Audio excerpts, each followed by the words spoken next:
Olá, bom dia, boa tarde, boa noite. Vamos dando início a uma semana de estudos sobre direito do consumidor. Inicialmente, quero pedir para quem ainda não é inscrito no canal, que se inscreva. Na parte de baixo tem o botãozinho de inscrição. Você nos ajuda muito se também deixar o seu like, porque quando você deixa o like, o YouTube entende o conteúdo como relevante e distribui para mais pessoas. Então é uma forma de nos incentivar também a fazer mais vídeos para que possamos, embora não com perfeição, mas fazer mais vídeos trazendo discussões relacionadas ao direito para cada um de vocês. Não sou youtuber, então não tenho essa familiaridade com as câmeras, mas naquilo que eu puder, farei o possível para trazer conteúdo de qualidade para cada um de vocês, tá bom? Então eu espero que vocês compartilhem o vídeo, se inscrevam no canal, deixe seu like e comente o vídeo, deixe suas sugestões de conteúdo. Isso nos ajuda muito para sabermos o que quem assiste quer ver sobre o CDC, sobre relações de consumo, sobre direito do consumidor. Já havíamos divulgado que durante essa semana trataríamos exclusivamente sobre o CDC. No entanto, nesse início, quero fazer alguns esclarecimentos que, a princípio, um projeto que tínhamos com a escola era fazer essas gravações lá, no estúdio. No entanto, o município em que resido decretou lockdown. Isso, obviamente, é um obstáculo para as gravações e nós, por questão de segurança e atendendo às normativas do setor de saúde, optamos por fazer essa gravação aqui no escritório, tá bom? Então, a questão técnica de imagem pode ficar um pouco prejudicada, mas o conteúdo, acredito que não sofrerá prejuízo. Pessoal, outra situação. Como faremos isso? Separei esse primeiro vídeo para falarmos um pouquinho do aspecto histórico, da evolução histórica da proteção do consumidor. Nos vídeos seguintes, faremos uma abordagem um pouco mais prática da aplicação do CDC em casos práticos. Por exemplo, garantia legal, direito do arrependimento, enfim, questões práticas relacionadas ao CDC. Mas, para que possamos entender as relações de consumo, para que possamos entender o porquê dessas proteções atuais, nós precisamos sim desse breve histórico da proteção do consumidor. Então, quero pedir para você que gostar dos vídeos, que deixe seu like, se inscreva no canal caso ainda não seja inscrito, se possível compartilhe o vídeo para que possamos atingir o máximo possível de pessoas. Quando você dá o seu gostei, seu like, o YouTube entende que é um conteúdo relevante e distribui para mais pessoas. Então, a maneira que tem de ajudar é, se puder, deixar o seu like no vídeo. Bom?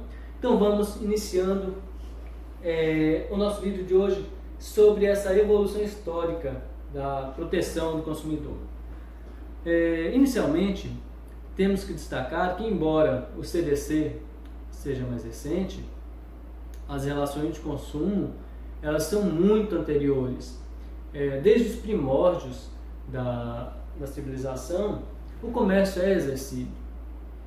A princípio, por meio do escambo, que nada mais era do que a troca de mercadorias. Essa é uma das primeiras formas de comércio que se tem conhecimento. Um exemplo, se eu tinha muito arroz, mas não tinha feijão, e você tinha muito feijão e não tinha arroz, nós faríamos essa troca. Eu forneceria aquilo que eu tinha de sobra e pegaria em troca aquilo que eu necessitava. Mas o escambo tinha como problema que a minha satisfação dependeria da necessidade de um outro pelo produto que eu tinha. Se eu não, por exemplo, no meu caso, se eu tivesse muito arroz, eu não encontrasse alguém que precisasse de mais arroz, eu não conseguiria efetivar a troca. Então, essa relação tinha alguns obstáculos, mas não deixa de haver aí um surgimento do que hoje temos como relação fornecedor-consumidor. Claro que de forma embrionária, de forma bem abstrata. A concretização da relação de consumo vai ocorrendo conforme o processo de industrialização chega. Isso nós veremos mais adiante. Mais adiante temos a entrada da moeda no mercado. Isso facilitou muito essa troca, porque agora eu não precisava ficar apenas com o produto que ele tinha. Eu poderia oferecer o meu produto, aquele produto que eu tinha, e pegar um montante em moeda. Aí essa moeda eu poderia trocar por aquilo que eu tivesse interesse. Bastava que eu tivesse a quantidade suficiente de moeda para que eu pudesse comprar aquilo que eu pretendia obter. Então começa aí a se concretizar ainda mais essa relação entre fornecedor e consumidor. Então vemos aí um embrião, eu diria assim, das relações de consumo. Todavia, a relação de consumo, na forma como hoje é conhecida, ela vai se dar lá com o desenvolvimento industrial, ali no século XIX, porque a industrialização aumentou as necessidades do homem. E aumentando as necessidades, consequentemente, aumentou o consumo. O professor Zagueto Gama, ele ensina que em meados ali do século XX, como reflexo da industrialização, a sociedade ocidental passou por diversas modificações. E essas modificações sociais tinham como reflexo a necessidade também de atualização do sistema jurídico. Então aí surgiram novas normas jurídicas em vários campos do direito. Foram reformadas as normas jurídicas ambientais e, dentre outras, também surgindo essa necessidade da proteção do consumidor. Em 15 de março de 1962, o presidente John Kennedy, lá nos Estados Unidos, reconheceu a universalidade da proteção dos direitos do consumidor. E, como consequência, hoje temos o dia 15 de março, o dia em que se comemora o Dia Mundial da Proteção do Consumidor. Então, é uma data histórica, uma data que trouxe reflexos para todo mundo no que tange às relações de consumo. Lá nos Estados Unidos, as normas de proteção do consumidor surgem com a consolidação de uma sociedade mais afluente e rica. Aqui no Brasil, no entanto, diversamente, a proteção do consumidor ela vem com o processo de industrialização e seguidas crises econômicas. Com o processo inflacionário e consequente aumento de preços, só para se ter noção, chegava-se ao absurdo de comprar uma coisa cedo num valor e o mesmo produto na parte da tarde ter um valor bem superior. Então, esse aumento de preços fez com que vários movimentos sociais surgissem e dando origem, assim, aos primeiros órgãos de defesa do consumidor aqui no Brasil. Em 1976, nós tivemos as primeiras associações de proteção ao consumidor. Nós tivemos a APC, a Associação de Proteção do Consumidor, lá em Porto Alegre. No mesmo ano também tivemos a ADOC, Associação de Defesa e Orientação do Consumidor de Curitiba, lá no Paraná.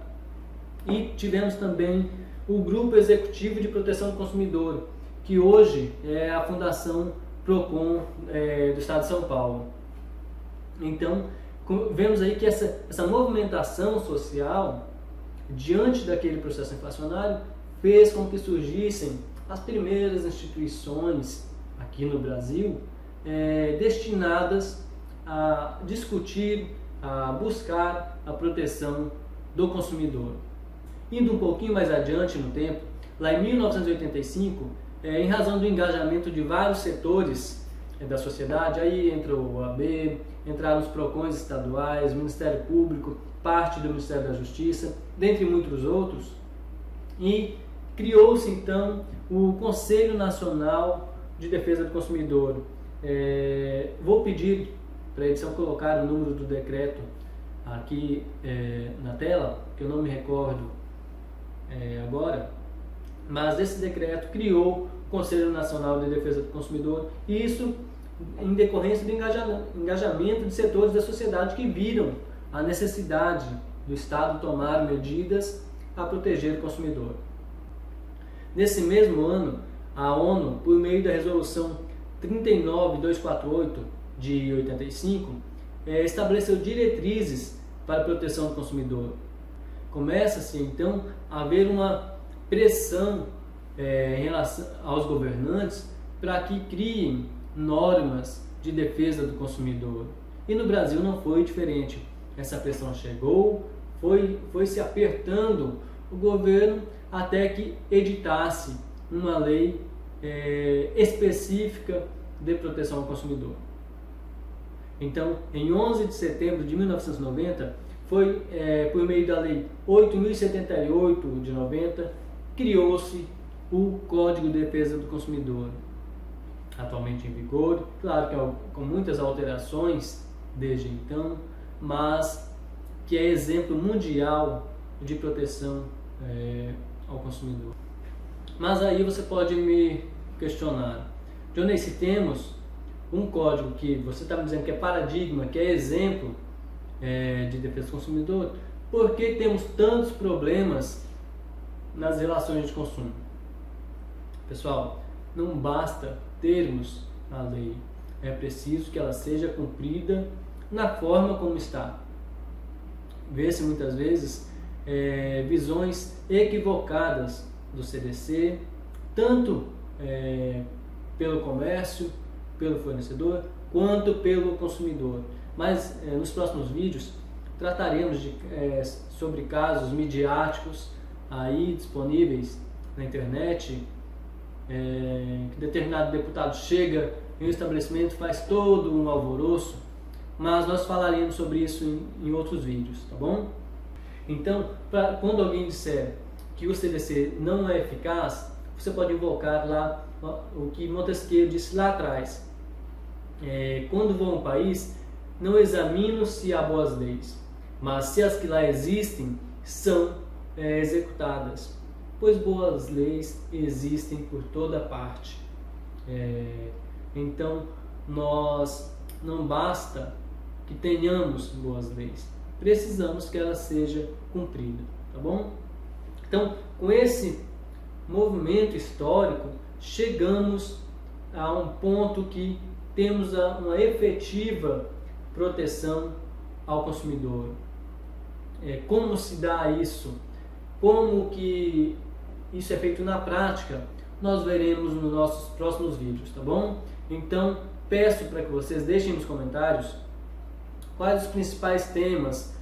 Por exemplo, vamos entender garantia legal, garantia complementar, direito do arrependimento. Vão dando sugestões que nós vamos inserindo no nosso cronograma para que possamos fazer uma troca de informações legais, tá bom?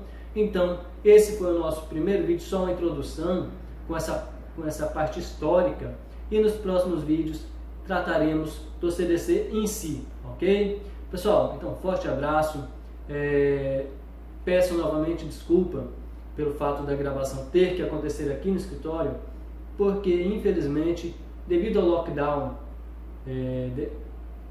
decretado aqui no município, não pudemos fazer como inicialmente planejamos, tá bom? Então espero que tenha agradado, se não a todos, pelo menos a maioria, e que vocês possam compartilhar este vídeo de modo a levá-lo a mais pessoas, tá bom? Então um forte abraço e até o nosso próximo vídeo.